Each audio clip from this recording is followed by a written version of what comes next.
Hello, everybody. I'm super excited to bring y'all the word today. So a little bit of context behind what I'm going to be speaking about is, we all know that the Asbury Revival is going on, and I've just been so hungry for something like that to happen here. So basically, I was just been in prayer this past week, like really heavily, and I was talking to God, and I was like, God, I don't exactly know what to preach on because there's such like a thing that's going on in America right now, all that revival. God, I don't understand what you exactly want me to preach on tonight. And so basically he just began to speak to me, and I laid down and just like had this super long conversation with God. And then as soon as we were done with the conversation, he said, okay, now make that your message. So basically this entire message is just based off of a conversation I had with God. And so the first question he asked me, and he told me to ask you guys, is this: are you choosing me or the world? And so that basically kind of brought up this whole conversation. And obviously my first answer was, God, I'm choosing you. And then he said, okay, well, a lot of people are going to say the exact same thing, but are your actions lining up to that? So with that being said, I'm going to bring you to a video I had watched, and I'm going to kind of explain what happened. So my dad's friend, Sin Roth, he has a TV show, a TV network, and I was watching one of the videos on there, and there was a man on there, and he was explaining that he had this dream. And so in the dream, he said that I was placed on a fence with a lot of other people, and on one side was the enemy, the devil, and all of the demons, and then on the other side was heaven, all the angels, and God. And so he said we were all on this fence, and we had to decide, were we going to go to that side, or were we going to go to that side? And so he said time had passed, and he still hadn't picked which side. And a little bit later, that the God, he began to move this way. So he went away, all of the heaven went away, all of the angels went away, and all of God moved that way. And so the enemy came and grabbed everybody on the fence, and he said, wait, no, you can't take me because I didn't choose this side, and I didn't choose this side. And then the enemy said, well, I own the fence. And that kind of sat back and like struck me. And I was like, the thing is, he didn't choose, and he was being complacent. He was in the middle. But the thing is, if you're in the middle ground and you're not choosing God, but you're not choosing the world, and you're serving yourself, then the enemy owns you. Because he's allowed you to believe that I'm serving myself, but if you're serving yourself, you're serving your flesh, which is controlled by the enemy. And so that's kind of what I want to talk about today in today's word. So that there comes this moment in life that we have to decide, do I want to know God himself, or do I want to just hear about him for the rest of my life? And so that brings up this thought of, am I going to be in a relationship with God, or am I just going to stay a Christian with just a label as Christian and just sitting through church, sitting through the traditions, or am I going to actually take initiative and know God? And so that kind of brings up this thing. Am I going to be in a relationship, or am I just going to sit through church services my entire life? And so God began to show me this. He said, if you're in a relationship with me, you have to do two things. The first thing is this: sacrifice. And the second thing is, you have to follow him no matter the circumstance.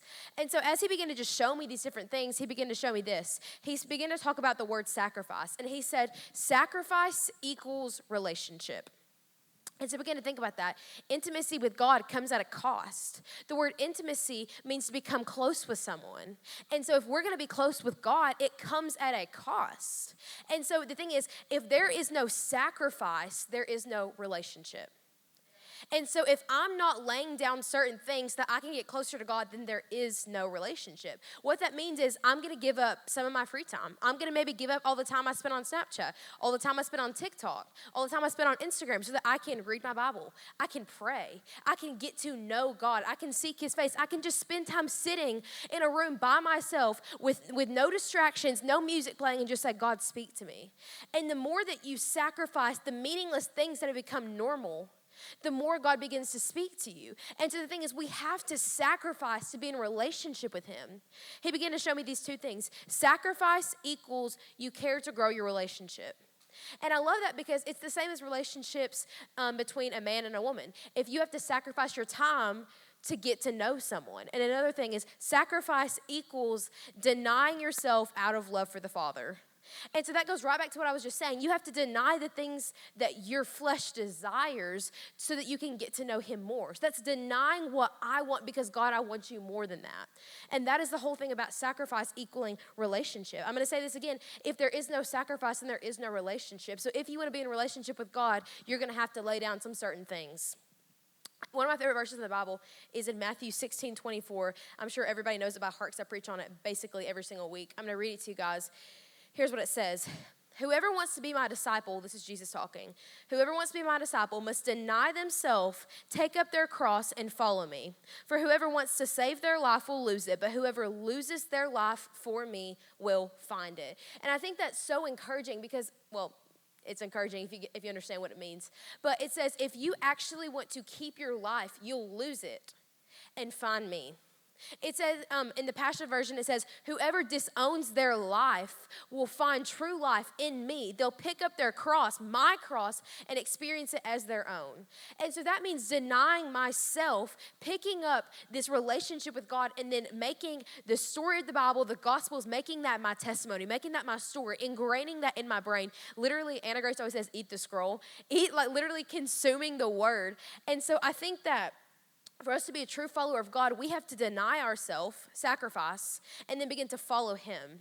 So I was thinking about this as me and God were having this conversation, that I was thinking about it, and I was like, there's a clear and obvious difference in people that just know about God and then people that are in radical relationship with God. I mean, you can look at someone's life and say, well, you know, they're just a church Christian. They only go to church, but they don't have a relationship outside of that. But if you see people that have radical relationship, there's this anointing on them, and you can tell it's obvious. And so as I was kind of thinking about this, God began to reveal some things to me in Exodus. If everyone will flip to Exodus 33, we're going to be studying out of there today.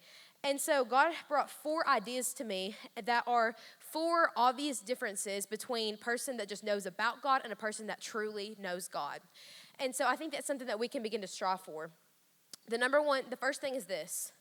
If you were in radical relationship with God, you will find yourself making decisions that won't make sense to anyone else. So what that means is a couple of me and my friends that are here in the room tonight, we spent the night at the church praying all night. And we literally slept on the chairs that you're sitting on. And to normal people, they would be like, y'all are weird, y'all are crazy. I'm not doing that. I value my sleep too much. But the thing is, our decision to follow God, our decision for God to follow him and to be in a relationship with him was so much more important than what we desired in our flesh. Yes, sleep is important to everybody, but I desire God more. And so the thing is, those decisions that we make just throughout your day, they won't make sense to people that are of the world, but you're paving a way. They're watching you. Yes, they may be talking bad about you, but they're watching you do those things, and you're paving a way. I'm going to start reading in Exodus 33, verses 7. I'm in Matthew still. Hold on. Okay, so we're going to start off in verse 7, Exodus 33. And it is called the tent of meeting. Now Moses was used to take a tent and pitch it outside the camp some distance away, calling it the tent of meeting. Anyone inquiring the Lord would go to the tent of meeting outside of the camp. Catch that. And whenever Moses went out to the tent, all of the people rose and stood at the entrance of their own tents, watching Moses as he entered the tent. As Moses went to the tent, the pillar of cloud would come down, and it would stay at the entrance while the Lord spoke with Moses. Whenever the people saw the pillar of cloud standing at the entrance to the tent, they all stood and worshipped, each at the entrance of their own tent. Then the Lord would speak to Moses face to face as one speaks to a friend. Then Moses would return to the camp, but his young aide, Joshua, son of Nun, did not leave the tent. Okay, so that probably sounded like a lot of confusion. I'm going to kind of break it down and explain it to y'all. So basically, we're at this point where Moses has brought the Israelites out of Egypt, and they're in the wilderness. And so they have this tent, which is the tent of meeting, where they go and they speak to God. So anyone who wanted to be in God's presence would have to go to this tent. Now catch this. All of the people's tent where they lived and they stayed were in the middle, and on the outside of the tent of meeting was on the outside of the camp. So if you wanted to go be in God's presence, if you wanted to go worship God, you had to leave your tent and walk and walk and walk outside of the tent. So what that means is that you had to have intention inside of you. If I want to hear from God, if I want to feel God's presence, I have to walk out of my tent. And I love the part where it said Moses daily would walk out of his tent, walk across the town, and go to the tent of meeting. And what did it say? All of the people would just stand outside their own tent and watch. And I think about it. Moses was walking, and maybe not a lot of people were following him. He was making it obvious that he was going after God, but the other people would just sit outside of their tent and just watch. And I think about it like this. sometimes to some people that were in the camp, they probably didn't understand why he would do that every single day, go out of his way and walk a really far way to go to this tent of meeting. And so not a lot of people followed him, but he was paving a way.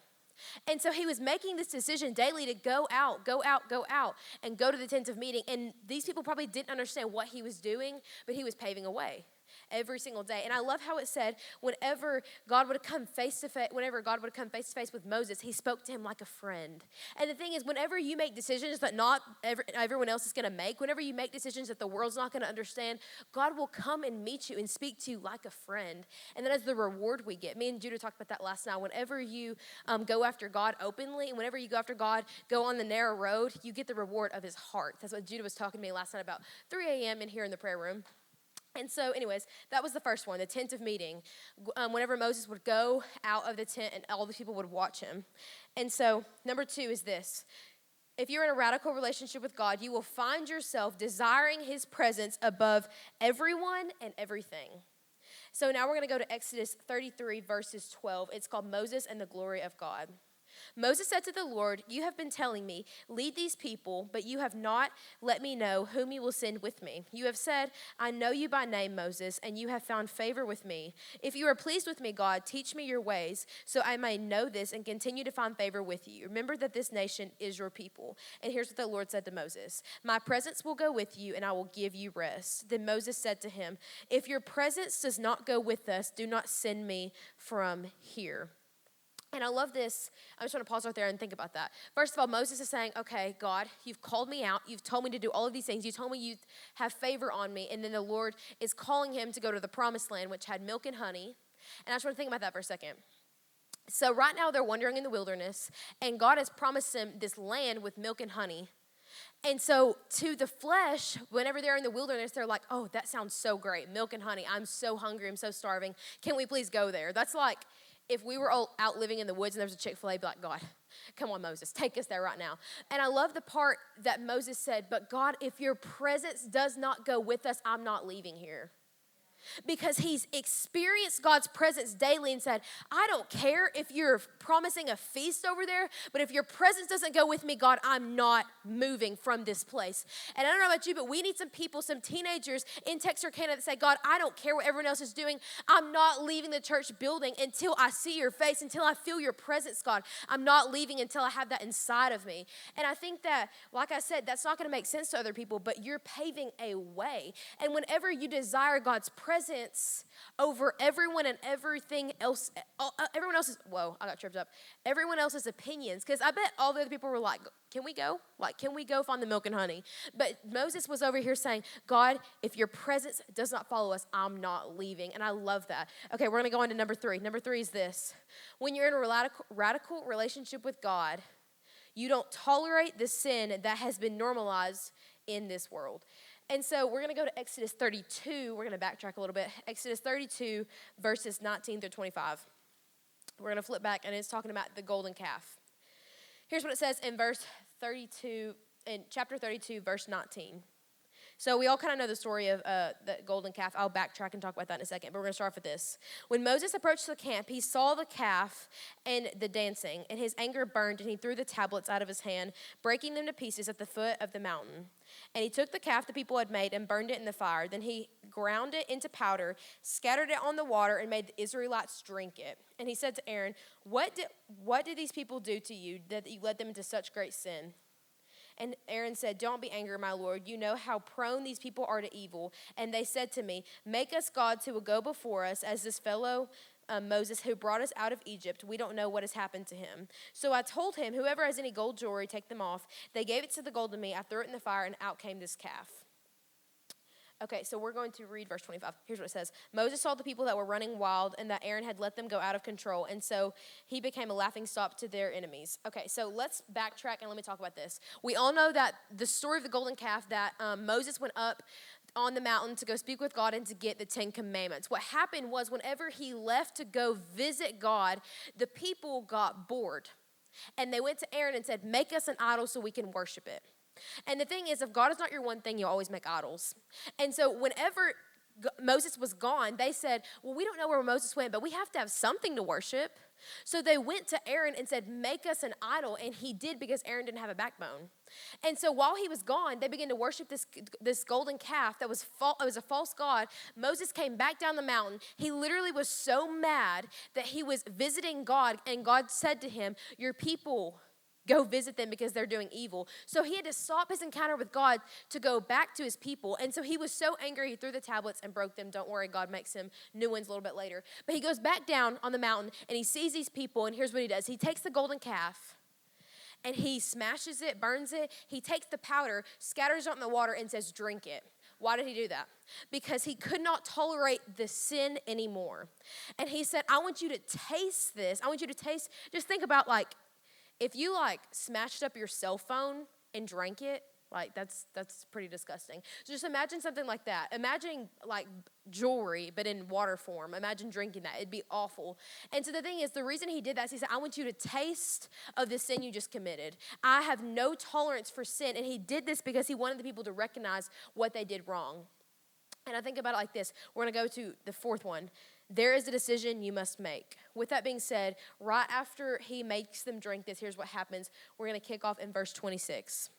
So Moses stood at the entrance of the camp and said, whoever is for the Lord, come to me. And all the Levites rallied to him. Then he said to them, this is what the Lord, the God of Israel, said. Each man strap a sword to his side. Go back and forth through the camp from one end to the other, each killing his brother and friend and neighbor. Then the Levites did as Moses commanded, and the day about 3,000 of the people had died. Then Moses said, you have been set apart to the Lord today, for you were against your own sons and brothers, and he has blessed you on this day. And so, okay, first of all, that's kind of extreme. Here's what happened. Moses draws a line in the sand and says, if you are going to stop worshiping idolatry and you're going to go all in with your relationship with God, cross this line. And the ones that crossed the line were the Levites, God's chosen tribe. And so what he said, okay, now that you stepped across the line, I want you to look back and go kill all of them. Imagine if I drew a line and was like, if you're going to worship your phone, stay over here. If you're going to worship God, come up here. And I was like, okay, now y'all go kill them. Imagine that. But the thing is, Moses had no tolerance for the sin. He said, okay, the sin that you have right now, it ends now. I'm not going to let it continue from here. And so he didn't just leave that just over there okay, y'all are not the chosen people. We're the chosen people. We're here for God. Y'all aren't here for God. No, he said there's no tolerance, and went and killed that so that it couldn't continue any longer. And I think about that. You cannot serve God and sin. You literally cannot, especially in this day. And so the thing is, you can't stay on the fence. You have to choose, am I going to go all in with God, or am I going to stay on the fence in complacency? Now, if you're in complacency, you may not think I'm serving the enemy, but I'm just serving myself. But the thing is, if you're serving yourself, you're serving the enemy. I promise you, because you're serving your flesh. And so whenever he said, step across the line, if you're all in, then come over here. And then he killed all the other people because he said, I have no tolerance for that. We're going after God, and we're going further into his presence. And so the thing is, the Bible says a servant cannot have two masters. I'm going to ask you again tonight, who are you choosing and who are you serving? Because if you're not all in for God, then you're going to be all in for the world, and you're going to blend in like the rest of the lost sheep, and you cannot do that. Another thing I want to touch on tonight is radical relationship with God. I posted this on our Instagram, and here's what I said. Here's what God showed me. He said, radical relationship with me requires radical obedience. And so here's what that means. Radical obedience is following God and his commands full-heartedly. If you are half-heartedly or just halfway picking and choosing what you want to be obedient to, that is literally disobedience. And so if God tells you to do something, you're like, well, that's convenient for me, I'll do it. But then whenever God tells you to do another thing, but it's not convenient for you, so you don't do it, that's still being disobedient to God. And so the thing is, in the Bible, it says, all over the Bible, it says, if you love me, keep my commands. It says that so many times. The thing is, if we truly love God, we will listen to him for every single decision. I think about it like this. If this whole stage was a road, we only see to right here if we're standing right there. God sees all the way down the road, so he knows what's best for you, and we have to trust him in that. And so one thing God told me that kind of shook me was this. He said, disobedience is disbelief. Do you not believe in me? And I thought about that. I was like, whenever God tells us something, we have to have enough trust in him that we're going to follow him no matter what. Kind of funny this morning, whenever we left the prayer room this morning, it was like super early. I was really tired. And so we were going to Tropical Smoothie, and I was following McKinley, and she went like on this weird turn. I don't know if you remember that, but she went on like this weird turn, and I had no idea where she was going. But the thing is, I trust McKinley in herself that I was going to follow her no matter what. Even though I couldn't see where we were going, I trusted her enough as a person. Okay, no, shut.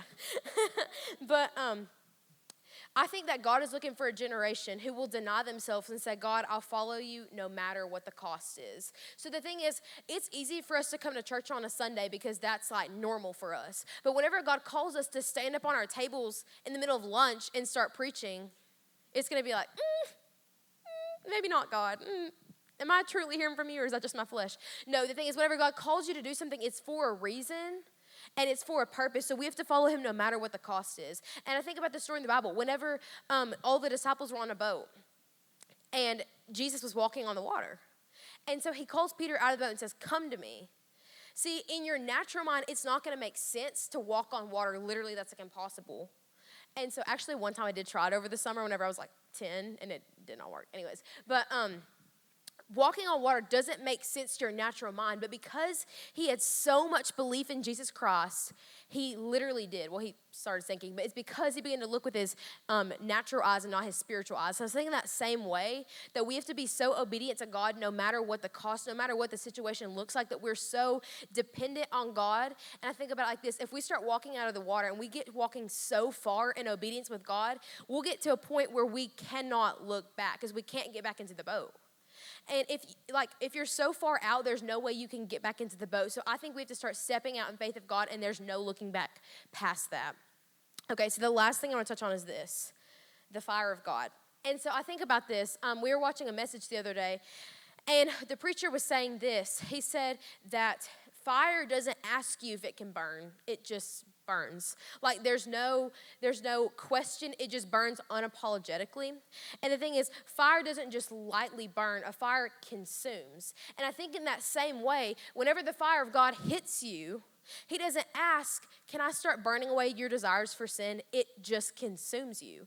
And so whenever we accept God, we also accept this fire that he's going to place on us. And I think about revival. I think that whenever God puts the fire of God on us, he changes our desires and he burns out sin. He burns out all of our other desires and says, now come follow me. So in that same way, whenever we pray for revival and God puts the fire of God on us, he begins to burn away all desires for the world, and he begins to implement things for him, desires for his kingdom. So tonight, as we go into altar in a little bit, we're going to ask for the fire of God to fall upon us so that we begin to burn in Texarkana for other people to come and watch us.